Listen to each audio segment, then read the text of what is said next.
फाल्गुन महिना म्हटलं की आपल्याला आठवतो तो मराठी 12 महिन्यातील शेवटचा महिना आणि फाल्गुन आला म्हणजे होळी आली. नमस्कार, मी तेजस्विनी खराडे. तुम्ही पाहता आझाद मराठी. होळी ही वेगवेगळ्या प्रांतामध्ये वेगवेगळ्या प्रकारे साजरी केली जाते. तसेच होळी साजऱ्या करण्याच्या पाठीमागं वेगवेगळ्या प्रांतामध्ये वेगवेगळ्या गोष्टी आहेत किंवा त्या पाठीमागं वेगवेगळ्या कथा आहेत. आता त्यातील प्रामुख्याने ऐकवली जाणारी कथा म्हणजे भक्त प्रल्हाद. हिरण्यकश्यपू नावाचा एक राजा होता जो स्वतःला देव समजू लागला होता. मात्र त्याचाच मुलगा प्रल्हाद हा मात्र विष्णू भक्त होता. आता या राक्षसांच्या राजानं अनेक प्रयत्न केले त्याच्या मुलाला विष्णू भक्तीपासून दूर करण्यासाठी, मात्र त्यामध्ये त्याला असफलता आली. मग त्याने आपली बहीण आपल्या मदतीसाठी बोलवली. तिचं नाव होतं होलिका. आता या होलिकेला वरदान होतं, अग्नी तिला कोणत्याही प्रकारचे इजा करू शकत नव्हता. आपल्या भावाच्या सांगण्यावरून होलिकेने या लहानशा प्रल्हादाला घेऊन अग्नीमध्ये प्रवेश केला. मात्र भगवान विष्णूच्या कृपेने भक्त प्रल्हाद हा सुखरूप बाहेर आला आणि होलिका त्या अग्नीमध्ये भस्म झाली आणि तेव्हापासून सुरू झाली होलिका दहनाची प्रथा आणि होळी सुरू झाली. आता ही झाली एक कथा.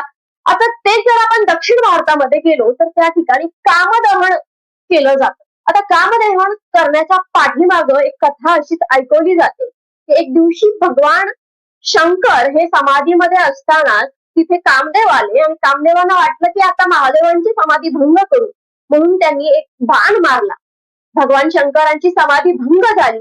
त्यांना राग आला आणि रागामध्ये येऊन त्या क्रोधामध्ये त्यांनी कामदेवांना भस्म केलं आणि तेव्हापासून दक्षिण भारतामध्ये कामदहन केलं जातं होळीच्या दिवशी. तसंच ओडिशा, ब्रज आणि बंगालमध्ये डोला यात्रा ही होळीच्या निमित्तानं काढली जाते. आता डोला यात्रा म्हणजे काय? भगवान चैतन्य महाप्रभूंचा जन्मदिन साजरा केला जातो या दिवशी.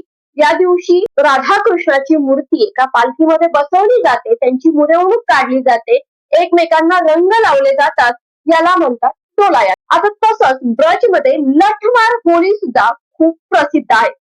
आता लठमार होळीच्या पाठीमागे अशी कथा आहे की एकदा भगवान श्रीकृष्ण हे बरसाणा ह्या राधाराणीच्या गावी जाऊन राधाराणीला रंग लावू इच्छित होते आणि ते रंग लावण्यासाठी गेले असता तेव्हा राधाराणी आणि त्यांच्या मैत्रिणींनी मिळून श्रीकृष्ण आणि त्यांच्या मित्रांचे हे लाठी म्हणजे लठ मारून त्यांचं स्वागत केलं आणि तेव्हापासूनच लठमार होळी ही सुरू झाली. आणि आज तागायत ही ब्रज मध्ये किंवा बरसाणा आणि नंदगाव मध्ये लठमार होळी साजरी केली जाते.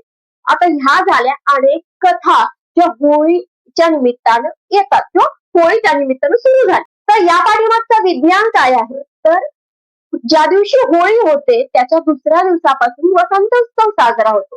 आता वसंत उत्सव म्हणजे काय? तर झाडं असतात ते प्रजनन करू लागलेले असतात. या काळात पानगळ झालेली असते. जर आपण रानामध्ये गेलो तर त्या ठिकाणी आपण पाहायला मिळेल की वेगवेगळी पानं, फुलं जी फुलू लागलेली असतात, अनेक रानफुलं फुललेली असतात आणि अशी सदाबहार दिसणारी ती फुलं असतात ज्याचे अनेक प्रकारचे रंग असतात. कधी निळ्या रंगाचे, लाल रंगाचे अशी ही फुलं असतात. तसंच आपलं शरीर जे असतं ते थंडीमध्ये सुस्त पडलेलं असतं, ऋतू बदल होत असतो आणि ज्यावेळी आपण होळीला प्रदक्षिणा घालतो त्यावेळी त्या होळीच्या धगीनं आपलं शरीर कुठंतरी उन्हाळ्यासाठी तयार केलं जातं, असंही या पाठीमागचे विज्ञान आहे. तर तुम्हाला कशी वाटली ही आमची स्टोरी ही नक्की कमेंट बॉक्स मध्ये सांगायला विसरू नका.